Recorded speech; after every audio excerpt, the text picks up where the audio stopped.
చూస్తున్నారు కదా వ్యూవర్స్, మన బీరకాయ కర్రీ అనండి, ఫ్రై అనండి ఏ విధంగా తయారైపోయిందండి.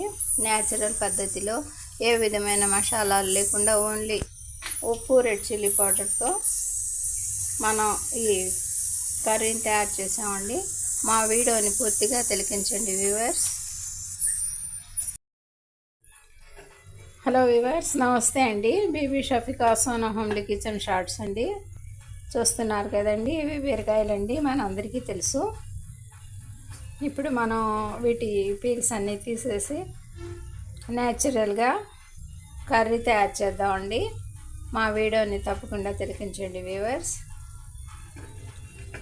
ఏ విధమైన మసాలాలు లేకుండా కొద్దిపాటి ఆయిల్తో మనం ఇప్పుడు ఈ కర్రీ అదేనండి ఇగురు తయారు చేయబోతున్నాము. తప్పకుండా మా వీడియోని తిలకించండి వ్యూవర్స్. బీరకాయలని ఏ విధంగా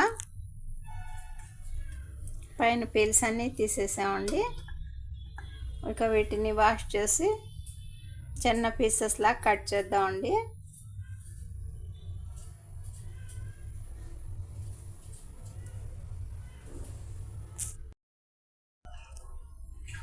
బాండ్లీలో పెద్ద గరిటెడు ఆయిల్ యాడ్ చేశానండి. ఇక నెక్స్ట్ కొన్ని పోపు మసాలా సీడ్స్ అండి. పచ్చిపప్పు ఎక్కువ మోతాదులో 1 teaspoon masala seeds add చేశానండి.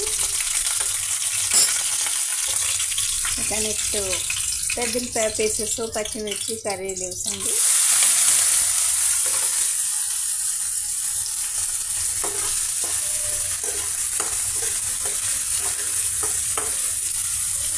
చూస్తున్నారు కదా, ఇక వీటిని ఇలాగే ఫ్రై అవనిద్దామండి. పెద్దలపాయ పీసెస్, కర్రీ లీవ్స్, పచ్చిమిర్చి, పోపు మసాలా సీడ్స్ అన్నీ ఈ విధంగా ఫ్రై అవుతున్నాయండి. ఇక ఇందులో మనం కట్ చేసి పెట్టుకున్న బీరకాయ పీసెస్ని యాడ్ చేద్దామండి.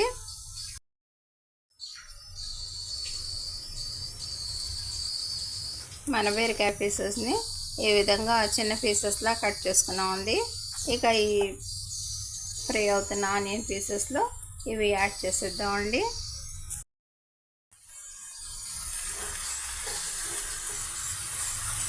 ఈ విధంగా మనం బీరకాయ పీసెస్ని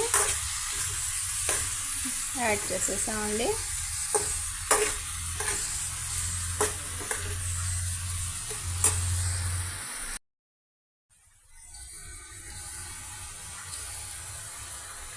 కొద్దిగా పసుపు అండి, 1/2 స్పూన్ ఉప్పు అండి. ఇంకా మీడియం ఫ్లేమ్ మీద ఈ పీసెస్ ఈ విధంగా ఫ్రై అవనిద్దామండి.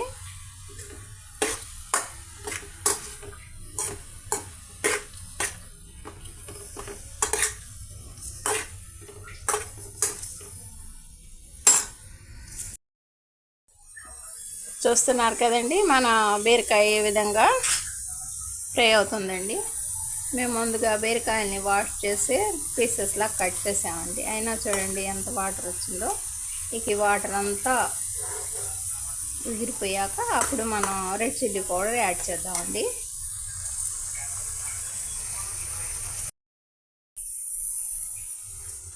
బీరకాయలో వాటర్ అంతా ఈ విధంగా చక్కగా ఎగిరిపోయిందండి.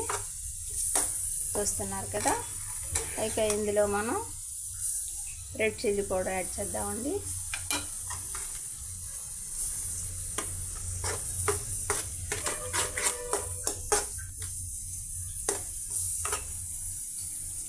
చూస్తున్నారు కదా,